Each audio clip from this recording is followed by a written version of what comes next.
Welcome back, everyone. I'm Miriam from Coco Jolie, and I am here to talk to you some more about one of my favorite subjects, chocolate. So I'm going to tell you a little bit about how chocolate is grown and processed, and I'm also going to do something I've never done before, which is cut open a fresh cacao pod. So I'm super excited. This may or may not go well, but bear with me. So just a little background first. So cacao or chocolate is grown around the equator, primarily in Africa, South and Central America, and also in the Caribbean countries like the Ivory Coast, Cameroon, Ghana, as well as Venezuela, Brazil, Ecuador, and places like Madagascar and Costa Rica. The chocolate grows in these big pods on the trees, and they are cut off the trees with machetes, and that's typically also how they're opened. I don't have a machete in the kitchen. It's not called for very often, so we're just going to use a knife today to open the cacao pod.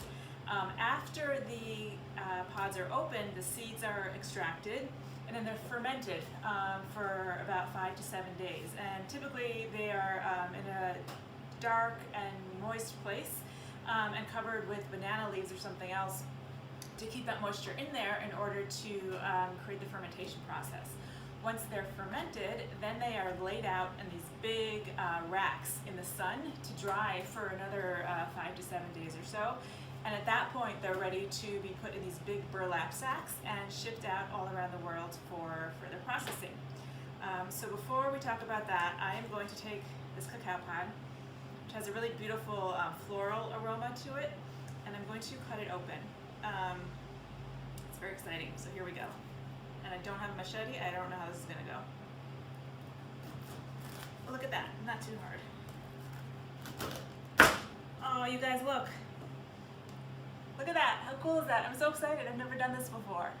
Wow. So, holy cow. Okay, this is super exciting for me. I'm a little nerding out on the cacao pod.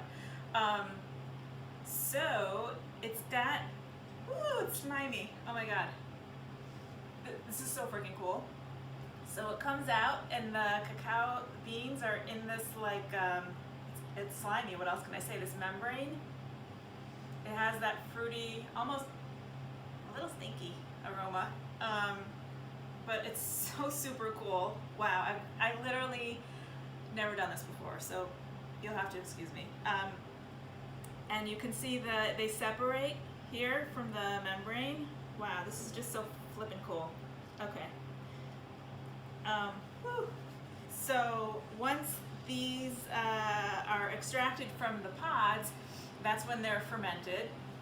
They're taken off of this central membrane, I guess, like this. I've never done it.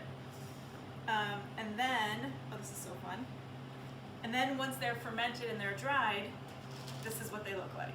So you guys may have seen these beans before. You probably, unless you're a real chocolate nerd, have not seen these before, but I'm just like kind of super excited. Okay, so let's talk about the next steps.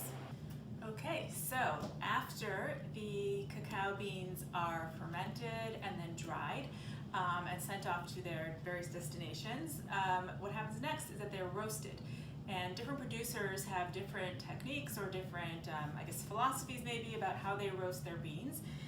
But essentially the variations are in temperature and perhaps length or duration of roasting.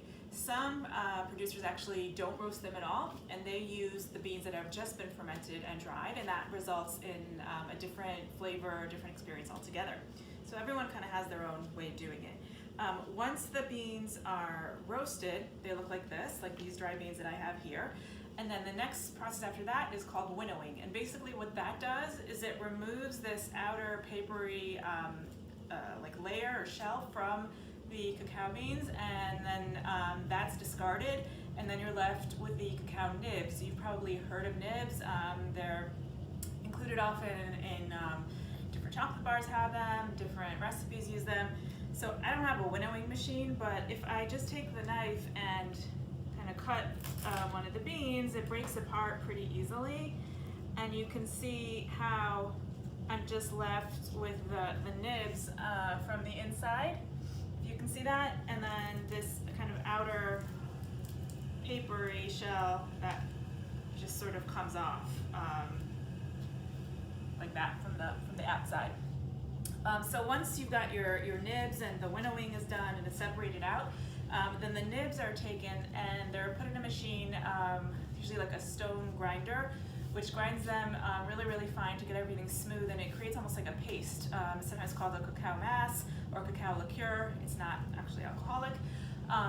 And then that is at the point at which you can extract the cocoa butter, which is the natural fat in the cacao bean. So that's usually done with a hydraulic press, and that is something that is often used and put back in the chocolate processing process to a different degree or different form. This is actually not white chocolate.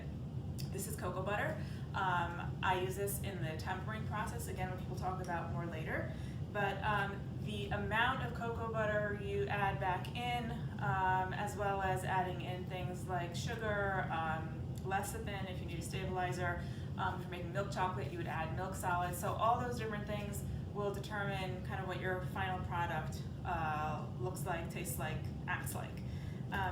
After that process, really, it's up to the chocolate maker to decide kind of where they want to take it from there. So thank you for joining me in this exciting phase.